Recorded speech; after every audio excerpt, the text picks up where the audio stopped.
You have $5,000 in your hands. You can put it in a savings account. You can invest it. Or you can leave it there, waiting for a better time. What would you choose? The real question is this. With $5,000, which option actually makes sense if you do not want your money to slowly lose value over time? This video will give you the answer. Part 1. The 3 most common choices. The first option, and probably the most instinctive one, holding cash. You put the money into a savings account. That $5,000 will never turn into $4,999 unless you spend it yourself. It gives you a feeling of absolute safety. But that safety comes at a cost. Your money just sits there. And in a world where inflation quietly eats away at your purchasing power every day, standing still is actually moving backward. More importantly, when money stays idle, you never learn how money can create more money. You are still standing at the starting line. The second option, the path of excitement and big expectations, growth investing. You take that $5,000 and buy shares of a fast-growing company. You imagine that in a few years, this money could multiply 5 or even 10 times. But this is like a black box.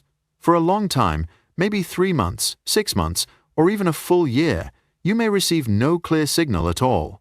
The company might not pay you a single dollar in dividends. The only thing you see each day is a green or red number on your phone screen. When the stock price goes up, you feel richer on paper. But that feeling is fragile. The money only becomes real when you press the sell button. Until then, you live in a constant state of tension and uncertainty. It is like planting a tree without knowing when or if it will ever bear fruit. The third option, dividend investing. With $5,000, the cash flow you receive from dividends at the beginning will be very small. Honestly, it can feel almost disappointing. The growth speed of this portfolio will clearly not match hot growth stocks. But it has something the other 2 options do not have, a rhythm, a real stream of cash, small but steady, flowing into your account. And as time passes, thanks to the power of compounding, those small cash flows slowly begin to grow. 3 choices, 3 completely different financial experiences. Cash gives you safety. Growth investing gives you hope. Dividend investing gives you a rhythm of money. There is no single right path for everyone. But for today's conversation, let us go deeper into the third path. If that $5,000 goes into a dividend portfolio, what does the real experience look like? How does the money actually arrive, month by month? Part 2. What should you do with $5,000? With an amount like $5,000, a right decision will not make you rich overnight. But a wrong decision can easily destroy your confidence and make you quit before you even get started. So the purpose of $5,000 is not to gamble. Its purpose is to build a system that can survive time, market volatility, and, most importantly, our own emotions. A small but solid dividend portfolio should be built around 3 different roles.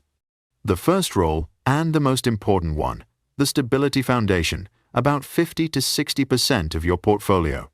The goal here is diversification and risk reduction. The simplest and most effective way to do this is through dividend-paying ETFs such as S, C, HD, or VYM. The second role is cash flow from large established businesses. This part adds income and reliability and usually makes up about 25 to 35% of the portfolio.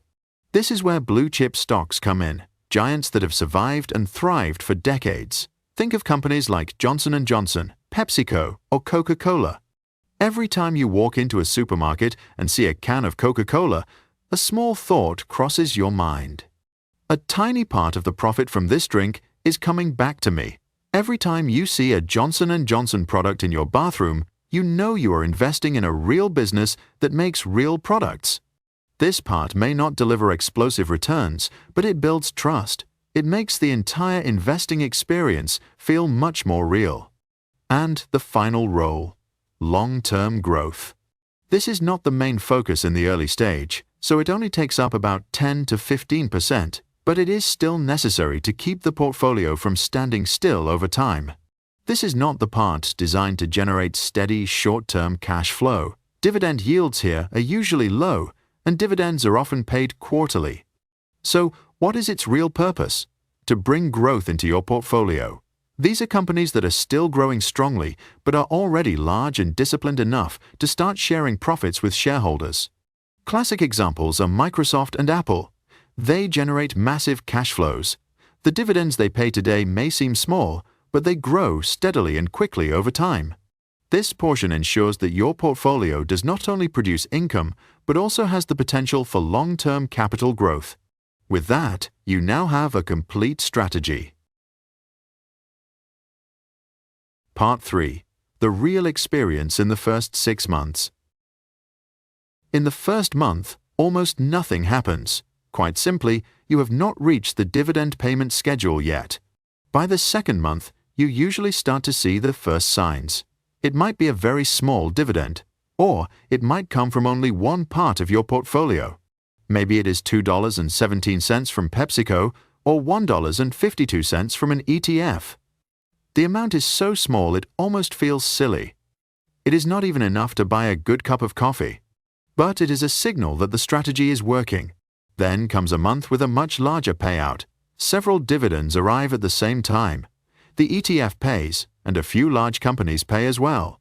The total for that month is noticeably higher than the months before.